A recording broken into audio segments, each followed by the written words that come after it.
অনেকে আমরা চিন্তা করি যে আসলে বিমানের কোন সিটে বসে গেলে পুরো বিমান ভ্রমণটা আসলে আপনি উপভোগ করতে পারেন।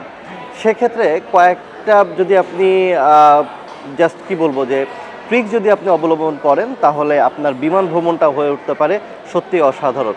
যদি আপনি দিনের বেলা ভ্রমণ করে থাকেন তাহলে আপনি আসলে, এবং সেটা যদি শর্ট ফ্লাইট হয় লাইক 2 ঘন্টা, 2.5 ঘন্টা, 3 ঘন্টা পর্যন্ত যদি হয়, তাহলে আপনি চেষ্টা করবেন দিনের বেলা, বিশেষ করে সকাল হলে যেদিক থেকে সূর্য ওঠে সেই দিকে উইন্ডো সিট নেওয়ার, বা বিকেলে হলে যেই দিকে সূর্য ডুবে সেই দিকের উইন্ডো সিট নেওয়ার। তাহলে আপনি যেটা হবে যে আপনি এই যে সূর্য ওঠা এবং নামা 40,000 ফিট উপর থেকে 30,000 ফিট উপর থেকে, সেইটা আপনি খুবই চমৎকারভাবে উপভোগ করতে পারেন।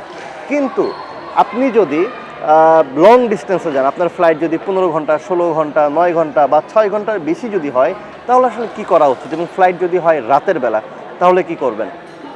অনেকেই যেটা করে এইসব লং ডিস্টেন্সের ক্ষেত্রে যেটা করে সেটা হচ্ছে আইলসের মানে মানে জাস্ট করিডোরের সাথে যে সিটগুলো থাকে সেই সিটগুলোতে তারা নেয়। এতে লাভটা যেটা হলো, আপনি চাইলে যখন খুশি তখন ওয়াশরুমে যেতে পারেন, কারণ 8-9 ঘন্টা বা 10-15 ঘন্টার ফ্লাইটে নিঃসন্দেহে এতক্ষণ ওয়াশরুমে না গিয়ে থাকা যায় না।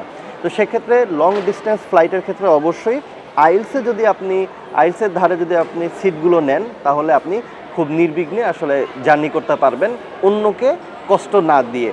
আর রাতের ফ্লাইটে হলে আসলে যেটা হয়, রাতের বেলা উইন্ডো সিটে বসে খুব একটা কিছু দেখা যায় না, অন্ধকারই দেখতে হয় আর কি, যদি আকাশের সুন্দর চাঁদ না থাকে।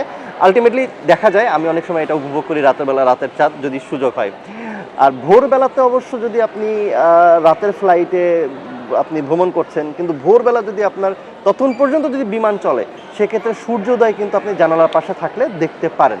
আদারওয়াইজ এই 14-15 ঘন্টার ফ্লাইটে আমার কাছে মনে হয় খুবই, যদি আপনি আইএলসি সিট নেন তাহলে এটা আপনার জন্য খুবই আরামদায়ক হবে, কারণ যে কোনো প্রয়োজন আপনি যখন খুশি তখন ওয়াশরুমে যেতে পারছেন।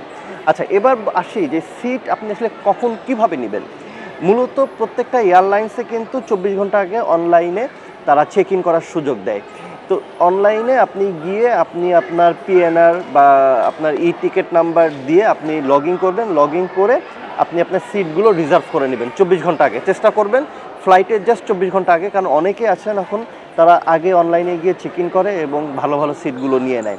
এবং 24 ঘন্টার ফ্লাইটে 24 ঘন্টার ভিতরে যদি আপনি চেক ইন করে সিট নিয়ে নেন তাহলে আপনাকে আসলে কোনো অতিরিক্ত টাকা দিতে হয় না। তবে কিছু কিছু ফ্লাইটে, কিছু কিছু এয়ারলাইন্সে 24 ঘন্টার আগে যদি কোনো আপনি সিট রিজার্ভ করতে চান সেক্ষেত্রে আপনাকে টাকা দিতে হয়। তো সেক্ষেত্রে ফ্লাই করার আগে 24 ঘন্টার মধ্যে অবশ্যই চেক ইন করবেন, এবং চেকিং করে শর্ট ডিস্টেন্স হলে এবং প্রকৃতি যদি আপনি উপভোগ করেন তাহলে অবশ্যই আপনি উইন্ডো সিট নেবেন। আর লং ডিস্টেন্সের ক্ষেত্রে আইএলসের সিট নেওয়াটা সবথেকে বুদ্ধিমানের কাজ। সবাইকে অনেক অনেক ধন্যবাদ ভিডিওটা দেখার জন্য।